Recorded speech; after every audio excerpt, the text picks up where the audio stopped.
O tema de hoje, ressurreição ou reencarnação? Qual é o correto? Qual é o que devemos seguir? Ora, nós espíritas respeitamos todos os religiosos, todas as religiões. Portanto, aqueles que creem que a ressurreição atende às expectativas suas, permaneça crendo na ressurreição dos mortos. Aquele, porém, que não entende que seja lógico o processo da ressurreição dos mortos, que passe a estudar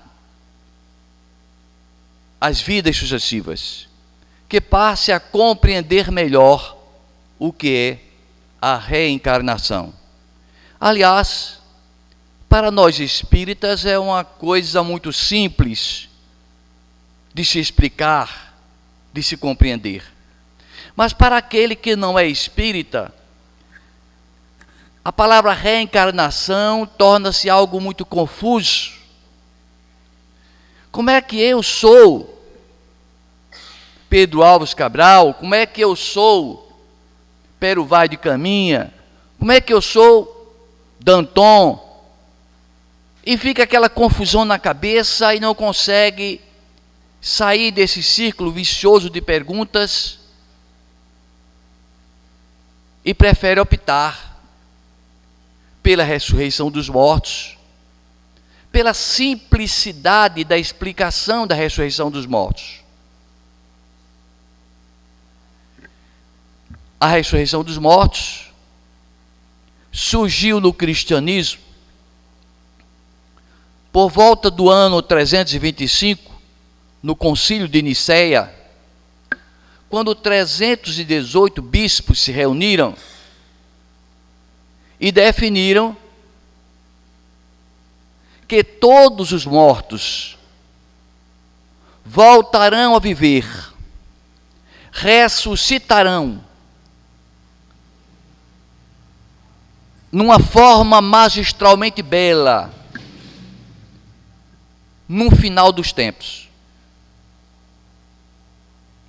Esse espaço de tempo é indeterminado. Quanto tempo leva o cadáver para ressuscitar dos mortos, voltar à sua forma física, à sua forma biológica? Particularmente, eu fiquei a me questionar, levando em consideração as pessoas que são complexadas. Imaginemos a pessoa que é complexada porque é obesa, a outra que é complexada por causa do seu tipo de cabelo, por causa da sua estatura, por causa da sua magreza, por causa da sua falta de beleza estética.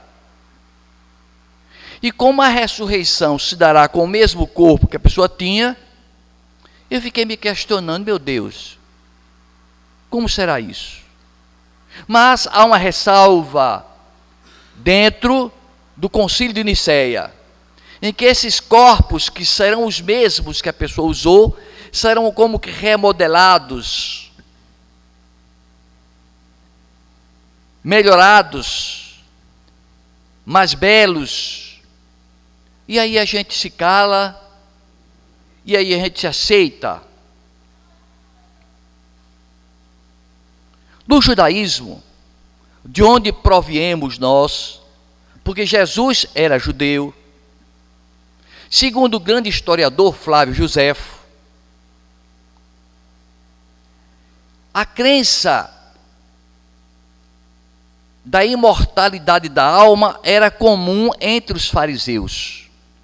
Flávio Joséfo era fariseu e admitia que entre os fariseus havia também a crença na reencarnação desde que a pessoa fosse uma boa pessoa, poderia reencarnar.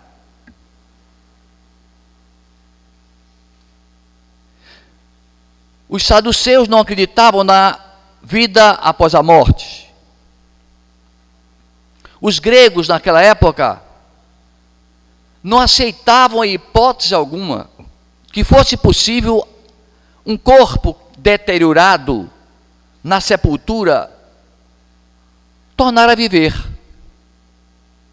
Era infinitamente impossível para os deuses fazer um corpo apodrecido ganhar vida de novo.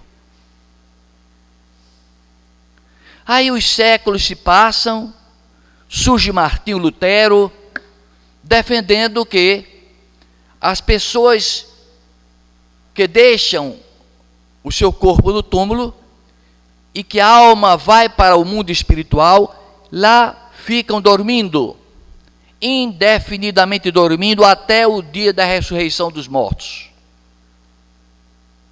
Então a crença entre evangélicos, protestantes, católicos, é uma crença em que aquele ser que morreu pode ressuscitar. E essa crença veio de que forma? Apareceu de que maneira? Apareceu através do fenômeno chamado Jesus. Jesus, após sua crucificação, no terceiro dia, ele ressurge dos mortos. Daí, as doutrinas cristãs admitiram a hipótese da ressurreição dos mortos baseados em Jesus. Admitem que o corpo daquele que ressurge seja o mesmo corpo do falecido. Isso por quê? Porque Jesus, quando materializou-se para os discípulos, numa reunião no lar, numa reunião de evangelho no lar com os discípulos, a portas fechadas, Jesus atravessa a porta, apresenta-se a eles, dizendo: Deus seja convosco. E Tomé fica ali olhando, será que é mesmo Jesus?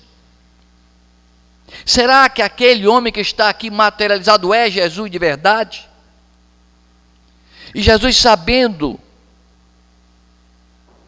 que tinha entre os apóstolos pessoas de pouca fé, ele então materializa-se da sua forma plausível de identificação. Ou seja, diz: vem, Tomé, enfia teu dedo nas minhas chagas e vê que eu sou o mesmo. Nós que conhecemos sessões de materializações ou de efeitos físicos, sabemos que o espírito que se materializa pode apresentar-se mais novo ou mais idoso, pode apresentar-se com seus costumes e hábitos da vida do mundo para ser melhor identificado. E foi isso que Jesus fez para melhor ser identificado. Apresenta-se com as chagas, com as marcas da coroa de espinho na cabeça, com o peito sangrando.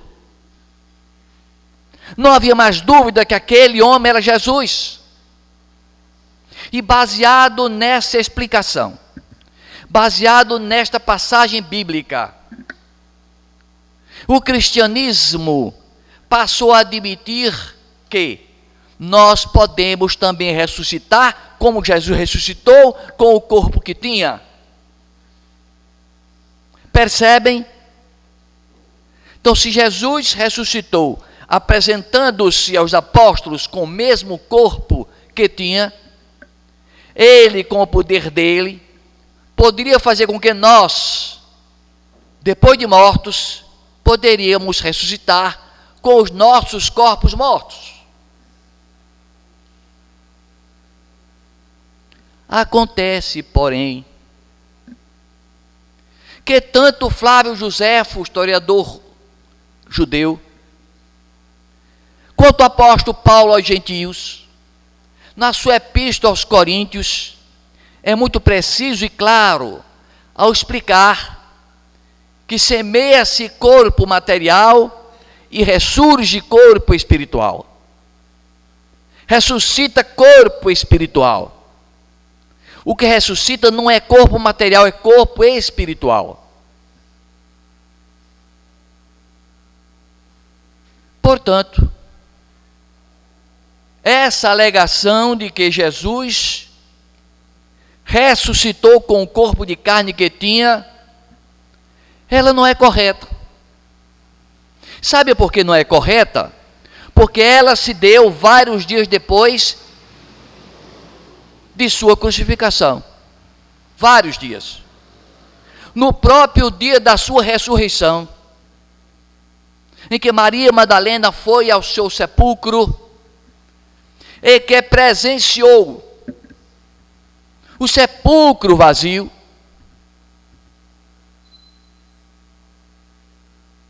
procura pelo seu querido e amado Mestre Jesus, aquele que dobrou a sua personalidade doentia, aquele que transformou-a em missionária de Deus.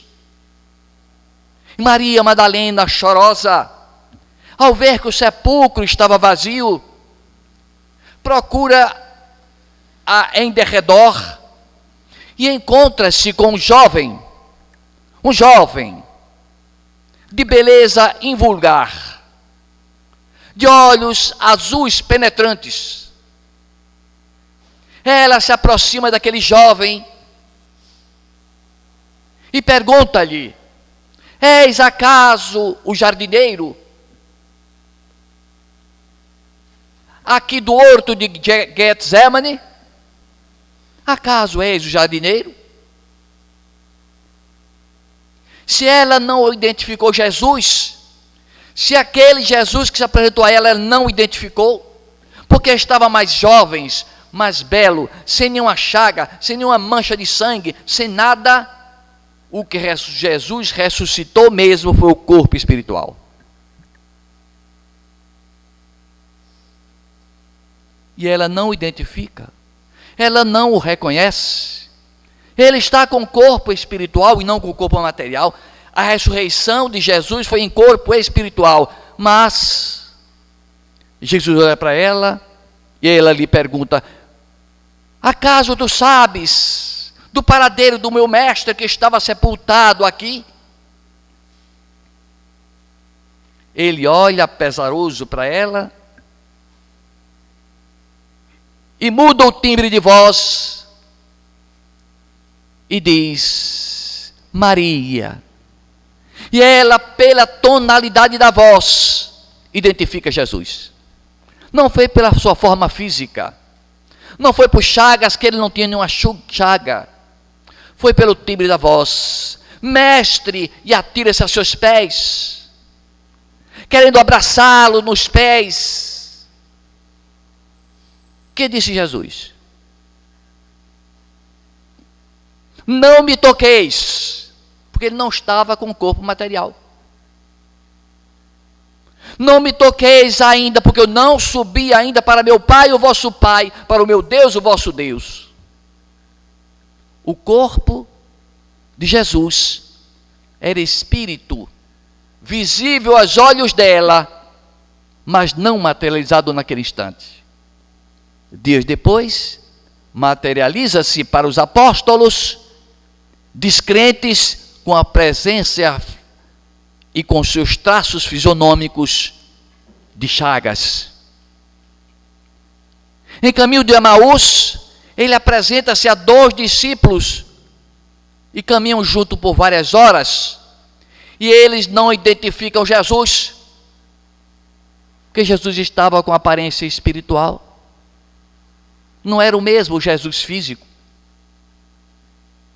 E só vão reconhecê-lo quando entram numa estalagem e se põem a partir o pão e entregar para eles. A forma dele partir o pão e dividir com os companheiros, identificaram dele a figura de Jesus.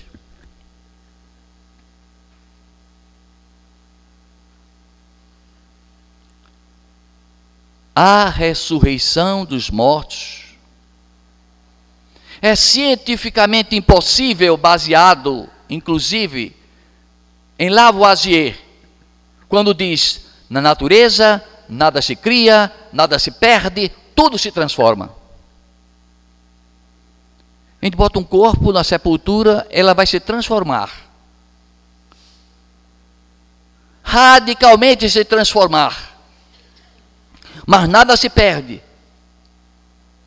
As substâncias que compõem nosso corpo são alteradas e servem de nutrientes para as árvores plantadas na proximidade. E os gases que nós exalamos do nosso corpo putrefacto servem depois para misturar essa atmosfera em queda de chuva que irá irrigar plantios de verduras e frutas que nós iremos nos alimentar depois. O corpo que nós possuíamos não existe mais. É essa a crença espírita. Respeitamos a crença dos que aceitam de que, havendo a morte biológica, o espírito vai para Deus, como a Igreja Católica admite, e fica na graça de Deus esperando pelo juízo final, quando haverá ressurreição dos mortos, todos para a glória do Senhor. É crença de cada um. É crença de cada um.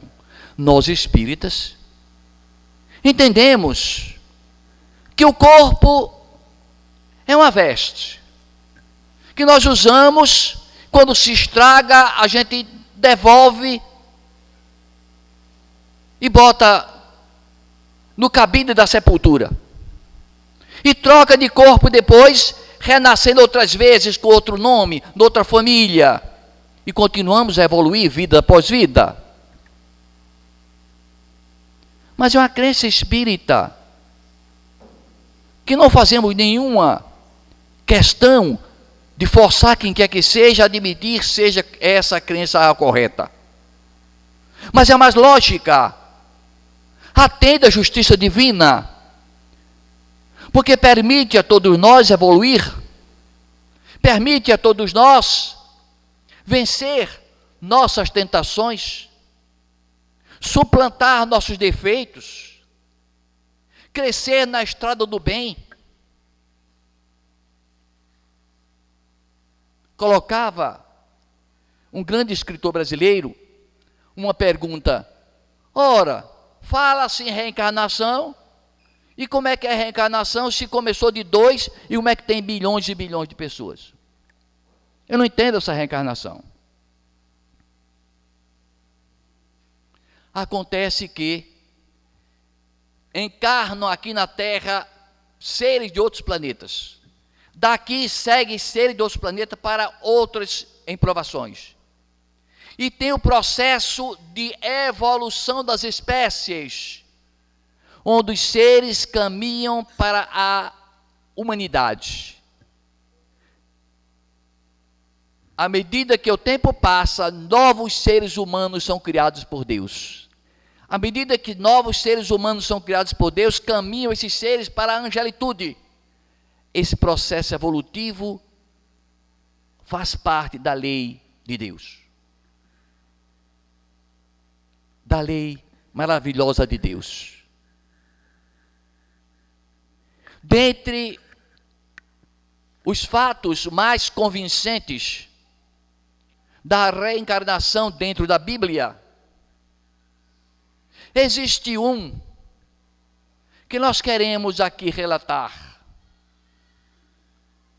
que é o fato do profeta Elias, que viveu 900 anos antes de Jesus, ter reencarnado na Palestina, ao tempo do Mestre, na personalidade de João Batista. Então, esse processo de reencarnação está muito bem definido, muito bem explicado na Bíblia Sagrada. E é por isso que nós queremos aqui relatar essa história. A história do profeta Elias, que renasceu 900 anos depois, como João o Batista.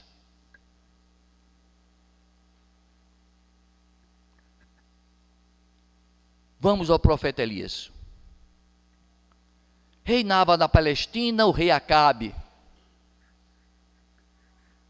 O rei Acabe era um rei muito frouxo, não tinha o poder na mão, era governado pela rainha, com quem ele se casou, uma rainha fenícia, que adorava o deus Baal.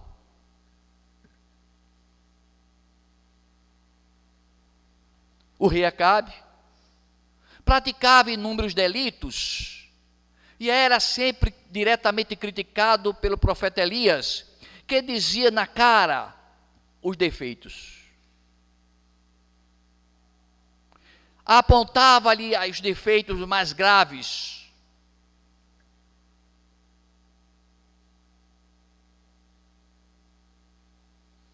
Nessa época, que ele se desposa com essa rainha fenícia, ela começa a trazer os profetas da Fenícia para dentro da Palestina. E começa a influenciar o povo de Israel, que era o povo escolhido por Deus para a implementação do Deus único, da crença no Deus único. Era importantíssimo que vigasse a crença no Deus único. Mas ele estava botando a perder. Porque ela, a rainha Jezabel, estava minando as forças dele. Eram centenas de profetas de Baal, que admitiam a crença num Deus, que era uma escultura de barro grande, que tinha no abdômen uma brecha no abdômen, onde era colocado lenha e ateado fogo. E as pessoas dançavam, bebiam, dançavam, com luxúria, ao redor dessa estátua do Deus de Baal. Esse Deus a quem eles pediam favores, como chuva, bom inverno para seus plantios. Quando esse Deus demorava a atender os pedidos, então eles mandavam que doassem crianças vivas, que eram atiradas no fogo do abdômen do Deus de Baal. Crianças eram assassinadas vivas, queimadas vivas, no ventre desse Deus Baal.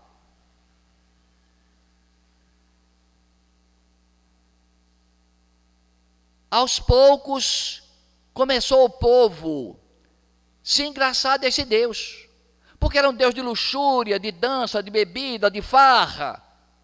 E o outro Deus era o Deus Javé, o Deus da fé, da oração, mas que ninguém via.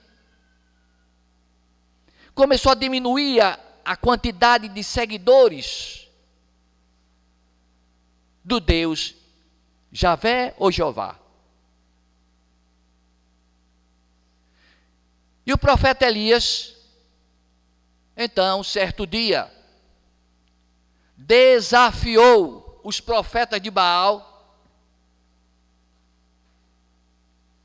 a uma contenda no Monte Carmelo, uma contenda que se tirasse a limpo, em definitivo, qual era o Deus verdadeiro. Foi feito um acordo da seguinte maneira: colocava-se de um lado uma fogueira, empilhava-se madeira para ser queimada, de um lado e do outro lado também. Esquartejava-se um animal e colocava-se em cima dessa madeira, do outro lado também. E os seguidores daquele Deus iriam passar o dia orando para que descesse fogo do céu e queimasse aquela lenha, e queimasse aquele animal. O Deus que fizesse isso seria o Deus verdadeiro. Elias era um homem de uma fé extraordinária, vigorosa, que havia ressuscitado o filho da viúva de Sarepta, que tinha feito vários e outros prodígios maravilhosos. Disse: agora vocês de Baal, orem.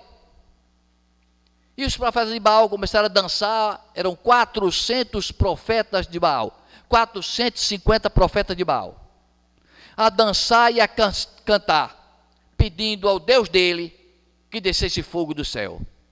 Não desceu. Passou toda a manhã, passou toda a tarde, já no crepúsculo, nosso Deus não está nos atendendo. Também o de vocês não vai nos atender. E aí, Elias ajoelha-se e implora a Deus que mande esse sinal do céu, para que descesse fogo e queimasse a lenha, queimasse aquele animal trucidado sobre a lenha, e provasse aquele povo ignorante qual era o verdadeiro Deus, o Deus único, o Deus Javé, o Deus Jeová.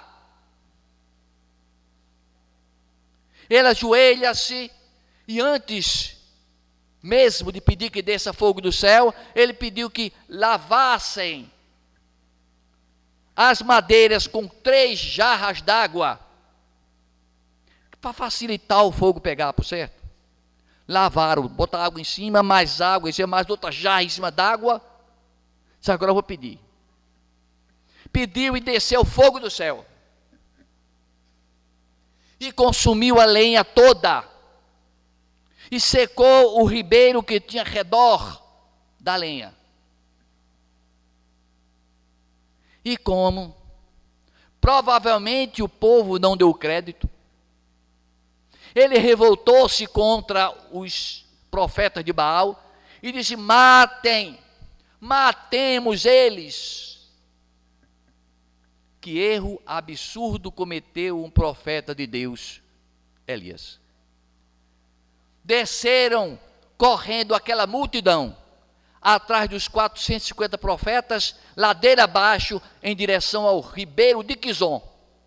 E lá no ribeiro de Quizon, todos os profetas de Baal morreram à ponta de espada, decapitados, atravessados pela espada. Crime cruel cometeu ele. Crime cruel. Passam-se os dias,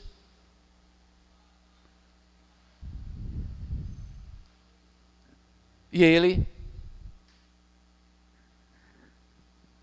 Elias estava escolhendo um sucessor dele, Eliseu. Chamou Eliseu e disse: Eliseu, é chegada a hora de eu ser arrebatado para o céu.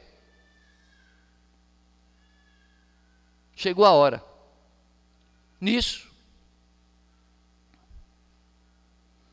Eliseu: só quero lhe pedir um favorzinho. Um pedidozinho assim, bem bobinho, bem pequenininho. Eu sei que você tem muita fé desse fogo do céu, ressuscitou gente, fez milagre, fez prodígio.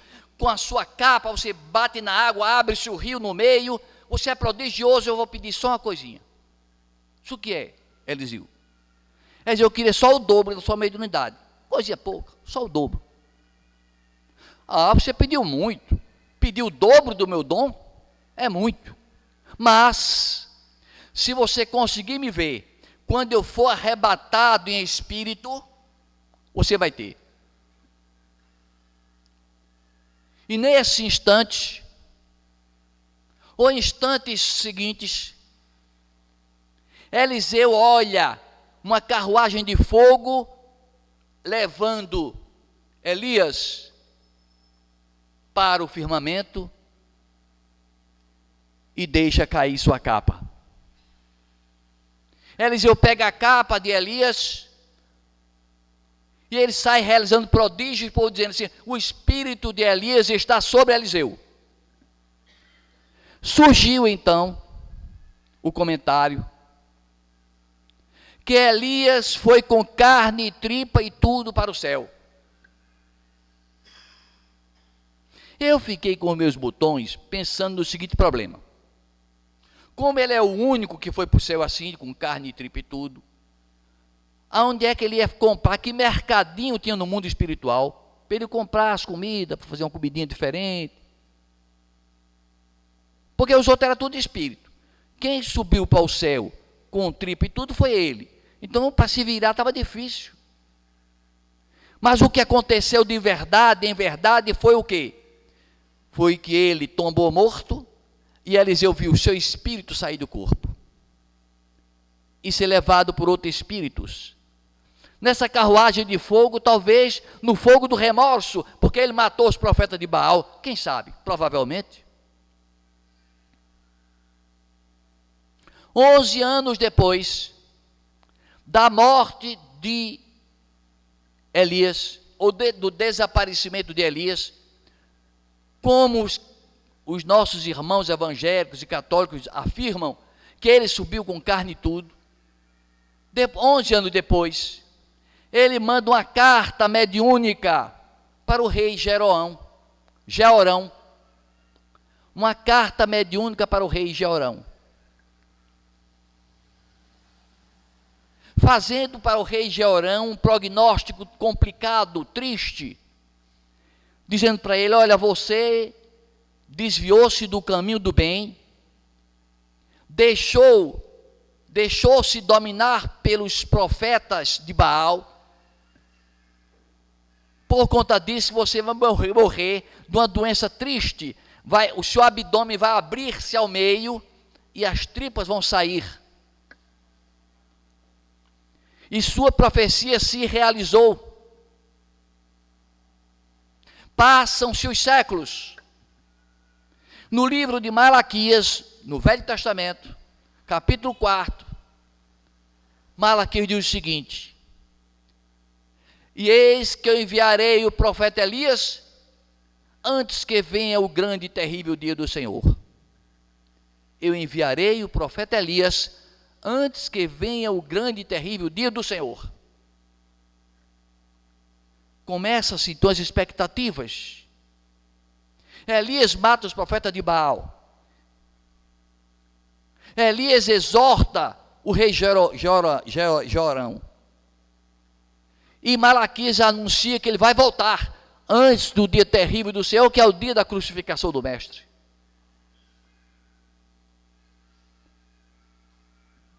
Passam-se os anos. Isabel era casada com Zacarias.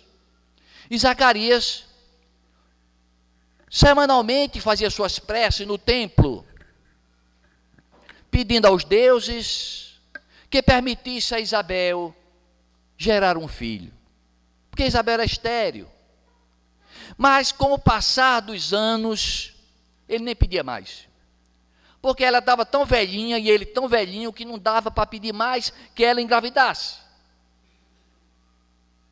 Foi aí que apareceu a ele um anjo, quando ele estava dentro do templo em oração.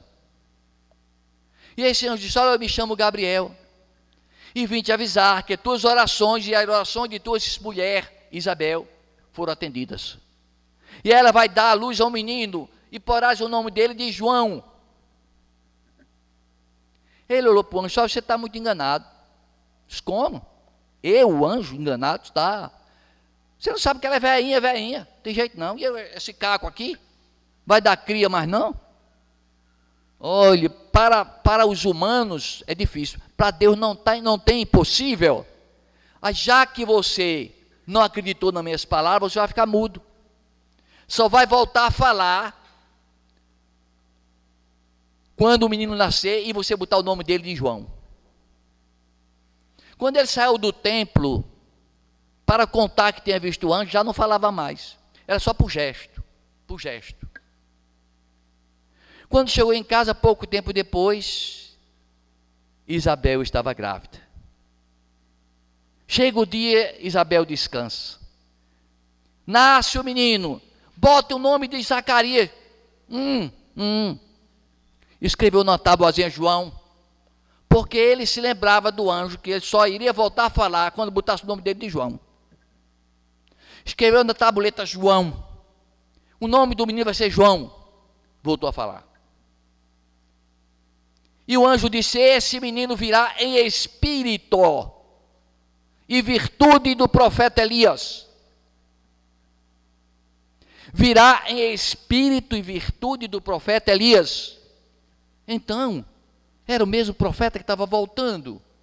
O profeta Elias que estava voltando. É possível que sim. Será que seria mesmo? Era primo de Jesus. João era primo de Jesus. E desde a sua infância brincando com Jesus, crescem os dois. Ele vai fazer as suas pregações no Rio Jordão, onde ele, quando era Elias, costumava transitar.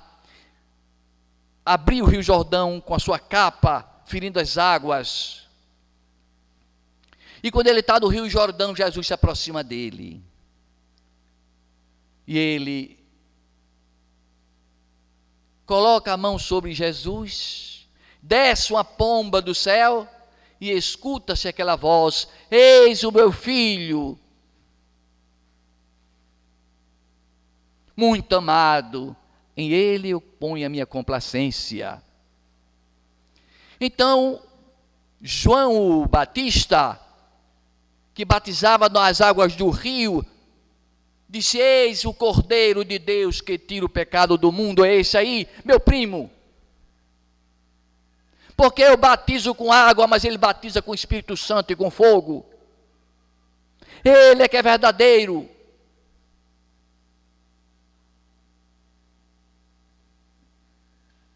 E João Batista não tinha papa na língua. Falava demais, criticava demais. E começou a falar de público, da conduta de Herodias, a mulher de Filipe, irmão de Herodes. Ela abandona Filipe para viver com Herodes. E ele passa a fazer críticas públicas. E Herodes não gostava, Herodias não gostava, passou a odiá-lo. E tanto pediu a Herodes que Herodes mandou prendê-lo, trancafiá-lo numa masmorra, num castelo do Maqueronte. Passam-se 10 meses. 10 meses João preso no Maqueronte. Era um castelo-palácio, em cima de uma montanha. Do alto avistava-se o Mar Morto, de longe o Monte Nebo, onde Moisés avistara a terra prometida. 10 meses ali dentro. João Batista manda discípulos seus perguntar a Jesus: será ele realmente o enviado de Deus?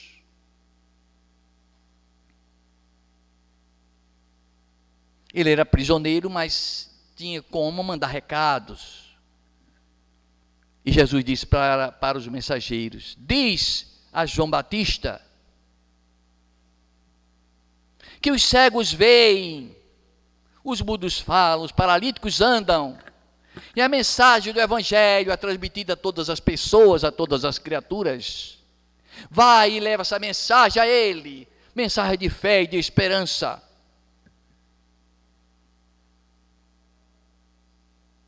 Quando eles se retiram para dizer a João Batista o recado que Jesus mandou, Jesus olha para os seus discípulos e diz assim: mas que vindes a ver? Um caniço agitado pelo vento? O que vindes a ver um profeta? João Batista é mais do que um profeta. João Batista é o próprio Elias que estava para vir. Quem tem ouvido de ouvir, que ouça. Palavra de Jesus, Mateus capítulo 11, versículo 14.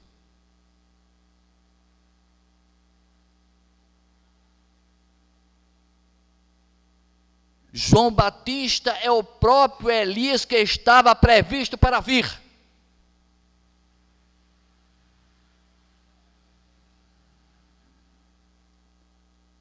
Quem tem ouvido de ouvir, que ouça. Essa mensagem extraordinária, essa história extraordinária, que conjuga Elias, que mata os profetas de Baal, e João Batista, que está preso na masmorra, até que o rei Herodes chega de longa viagem, cansado, resolve comemorar seu natalício naquela masmorra do Maqueronte. São convidados dançarinos, dançarinas, o vinho toma conta, as pessoas se embriagam, mulheres dançam. A filha de Herodias, Salomé, dança e rodopia no salão, até que está ébrio, completamente ébrio Herodes. Ela chega, tira-se nos braços do rei, e ele, embriagado, lhe diz: pede-me o que quiseres, pede-me a metade do reino, que eu te darei. Ela, aturdida, sem saber o que pedir, corre para a mãe e diz: mamãe, ele disse que o senhor pedisse a metade do reino, ele me daria. Eu peço a metade do reino. Diz: não, filha, pede a cabeça de João Batista, que está preso aqui na masmorra.